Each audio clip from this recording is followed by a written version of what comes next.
Hey everyone, Skewb here in my new setup for videos, I guess, while I'm at college. I know the lighting is a little awkward, but this is the best I've got since this room has actually no overhead lighting. But quite a few things have happened since episode 2, and there are quite a few things to look forward to, so let's get straight into it.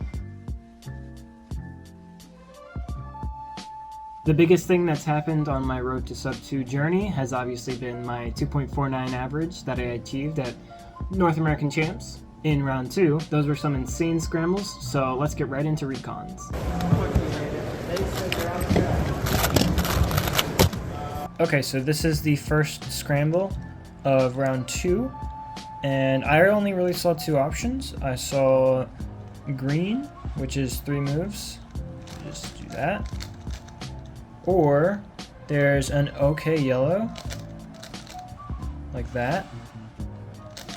Either way, it is 3 moves to a triple sledge or hedge case, but I got the peanut and just executed it for a 276.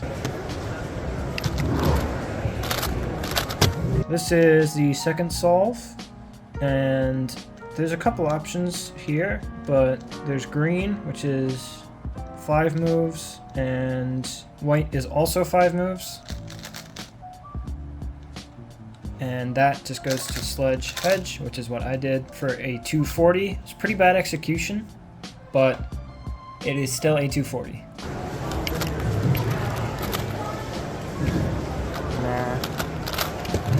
Okay, so this one was the third scramble. This is my 573. And I think I was kind of panicking around when I was looking for layers because I missed a pretty okay orange, which was that. And just went ahead and sledge. I also missed an okay yellow. It's a little bit much, but you really just insert and then you get a really nice cancel case. But on this solve I did blue. This is how I did it, which pretty unfortunately gave me this NS case, which I'm not very comfortable with, or at least wasn't at the time. This is the fourth solve. It is my 2.30, and there's really only one thing to do here that has a bar, so you just do green like this. And then I was pretty slow at executing this because it definitely could have been sub 2. It happens, and a 230 is a 230, especially when it counts a 240 at the time. I mean, this one's the same. Yes! And then of course this is the last scramble. I'm sure some of you have already seen. It's from just many fast singles that people were getting from the competition. And of course, it's 1 move on red to this cancellation, which at the time, I actually didn't know, which I feel pretty bad about not knowing it because it could have been actually a lot faster than a 159. I am still, of course, happy with a PR single of 159. That is a 0.11 improvement from my last PR single, which is 170, so I really don't have a great PR single compared to my average, but the 159 counted the 230, so my final average was a 249 average, with it counting 230, 240, and 276. As some of you may know from my vlogs, this average secured me 5th place going into finals, which surpassed all expectations. So next we'll look at my finals solves, and I'll talk you through my mindset going into each round. This is the first scramble, and there's a 1 bar, obviously. Yellow is 6 moves to hedge, and it's very nice. And that was a 198 for me, which funnily enough is like my 2nd or 3rd official 198 or something like that. And yeah, that's just really nice. If I recognized that it was going to be hedge sooner, then I definitely could have been like mid-1, but I'm still incredibly happy with a sub 2 in finals. This is the second scramble. I did what I'm sure quite a few people did, which is yellow, just 3 moves to hedge, and then you can cancel, but at the time I'm sure I just did that. Yeah, this solve was a 290, so TPS was pretty slow, which of course is reasonable since it is finals, but it definitely could have been like mid 2. Okay, so this is the 3rd scramble, and there's actually quite a few things you can do here. There's this yellow, which is pretty decent. You can do either that or that, but that is obviously better because it gives you that. And so that's actually probably one of the better solutions. I know that wasn't very explanatory, but stay with me here. There's also blue, which is actually what I ended up doing, because it's just hedge, sledge, sledge. And this was a 288. So by now I was feeling pretty good about myself, obviously. I had a 198, a 290, and a 288. And in finals, I never do this well, really. So I was feeling pretty good until solve 4.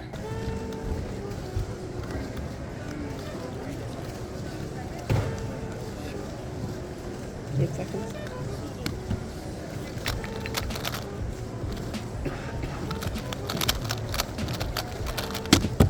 So that was solve 4, and this is the scramble. And as you can tell by my frantic inspection, I really wasn't sure what to do. There's a pretty nice yellow, and there's an okay orange as well, which is actually what I ended up doing. But let's see if the yellow would have definitely given me a better solve. So that's just really unlucky, since at the time, again, I did not know how to one look.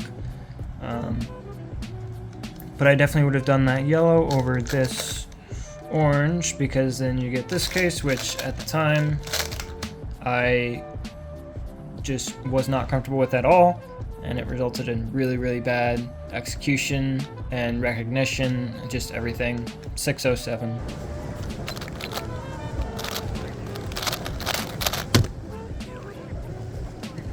This is the final scramble, and there's a pretty obvious solution here, and it's the yellow, or the orange, sorry. Okay, so there's 2 ways to do this orange, actually, and they're both 4-move solutions, but the first way is this, which would have given me this.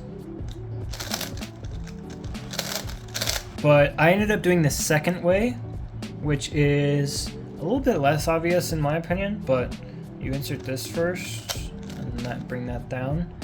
And this is the moment that I really kicked myself in the butt for, because this is one of the easiest NS cases, and I've known it for years now, since North American Champs 2022 actually, and it's so unfortunate because I can't even explain it, but I ended up doing a sledge, which you're supposed to do that, and well, that's how I execute it, is I do the double R prime and then finish the sledge, and then you just insert it there.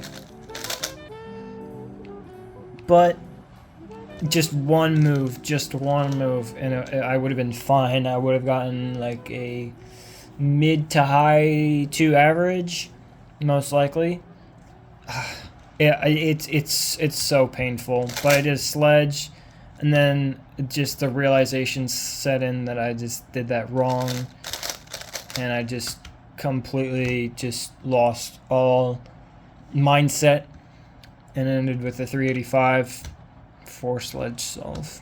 And that gave me a 321 average, which all things considered isn't terrible, especially not the worst I've done in finals. But it is a very painful 1-move miss.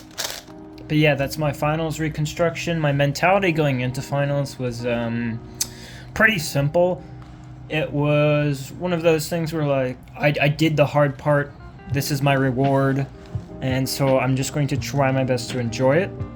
And I think I did fairly well. The 6 was obviously pretty unsettling, and that last move was just very painful.